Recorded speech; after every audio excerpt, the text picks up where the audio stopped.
तृतीयपंथीयांच्या समस्या आणि निवारणासाठी यंदा अखिल भारतीय मराठी साहित्य संमेलनात एक परिसंवाद आणि एक कथन ठेवण्यात आलेलं आहे।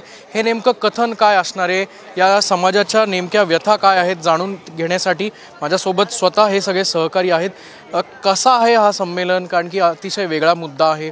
तुम्ही अनेक वेळा अनेक ठिकाणी मुद्दे मांडत असता, यंदाचा मुद्दा कसा असतो? एकतर 97व्या अखिल भारतीय मराठी साहित्य संमेलनामध्ये इतक्या वर्षानंतर नवे मी म्हणेल की पहिल्यांदाच तृतीयपंथी समुदायाच्या प्रश्नांना अधोरेखित करण्यासाठी राज्य निवडणूक अधिकारी श्रीकांत देशपांडे सर्व यांच्या पूर्ण टीमने ज्या पद्धतीने सकारात्मकता दाखवत इथे परिसंवादाचं आयोजन केलेलं आहे, ही एक खूप महत्त्वाची बाब आहे। कारण समाजाचा एक अतिदुर्लक्षित घटक, मी की त्याला म्हणेल की वंचिततेच्या पलीकडे असलेला माझा समुदाय आणि माझ्या समुदायाचे प्रश्न इथे व्यापक म्हणवणाऱ्या मराठी साहित्य क्षेत्राला कधीही वाटलं नाही की त्यांनी आमच्याकडे पाहावं। आणि लिहित असताना निव्वळ कुठे उपरोधाने लिहिलं गेलं, कुठे उपहासात्मक पद्धतीने त्याची मांडणी झाली किंवा नाममात्र उल्लेख असा केला गेला, पण खऱ्या अर्थाने जगण्याचे प्रश्न, माणूस म्हणून असलेल्या ज्या संवेदना आहेत तर त्याविषयी कधीही मराठी साहित्य विश्वाने ढुंकूनही पाहिलं नाही। पण आज 97व्या मराठी साहित्य संमेलनामध्ये पूज्य साने गुरुजींच्या कर्मभूमीमध्ये ज्यावेळी मानवी संवेदनांना हाक घालणारा हा एक प्रयोग होतो आहे, तर मी म्हणेल की यातून नक्कीच की एक आश्वस्तता निर्माण होते की आज एक ठिपका तरी मारला जातोय, भविष्यात याची रेष होईल आणि या रेषेला धरूनच मग समुदायाचे प्रश्न आणि त्याची मांडणी उभी राहील। या ठिकाणी माझ्यासोबत माझे सहकारी, आमचे मार्गदर्शक असलेले बिंदू माधव खिरे, पारलिंगी पुरुषांचं प्रतिनिधित्व करणाऱ्या ट्रिनाय असतील, विजया वसाव्या असतील, डॅनियल असतील, अशा माझ्या पूर्ण सहकाऱ्यांच्या टीमसहित आम्ही आज आहोत।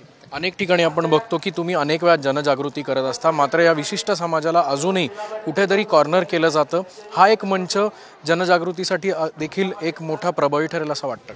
येस, नक्कीच। कारण सध्या ही साहित्य संमेलनामध्ये तृतीयपंथीयांना इन्क्लूड करणं ही काळाची गरज आहे। कारण आमचे प्रश्न समाजाला दिसतात, कळतं पण वळत नाहीत, कारण आम्हीही समाजाचा भाग आहोत। त्याच्यामुळे प्रत्येक तृतीयपंथीयांचं एक जीवन खूप डिफिकल्टीने भरलेलं आहे।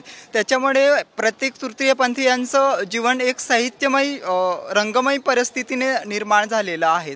त्याच्यामुळं आजच्या सेशनमध्ये खूप महत्त्वाचा विषय या 97व्या मराठी साहित्य संमेलनामध्ये घेतलेला आहे। त्याच्यामुळे नक्कीच इथल्या श्रोत्यांनाही नवीन काहीतरी आजच्या सेशनमध्ये ऐकायला नक्कीच भेटेल। आपण बघू शकतो की तृतीयपंथीयांचं एक वेगळं सेशन जे आहे ते या संमेलनात करण्यात येणार आहे आणि तृतीयपंथीयांना सतावणाऱ्या समस्या आणि त्याचं निवारण या सगळ्या संमेलनाचा मुख्य विषय असेल। कॅमेरामन आदर्श खटकेसह अक्षय बडवे, साम टीव्ही न्यूज, जळगाव। देश विदेशातील प्रत्येक घडामोडींचे लाईव्ह अपडेट मिळवण्यासाठी आता साम टीव्हीच्या सर्व सोशल मीडिया प्लॅटफॉर्मला लाईक, फॉलो आणि सबस्क्राईब करा। तसंच सर्व नोटिफिकेशनसाठी बेल आयकॉन प्रेस करायला विसरू नका।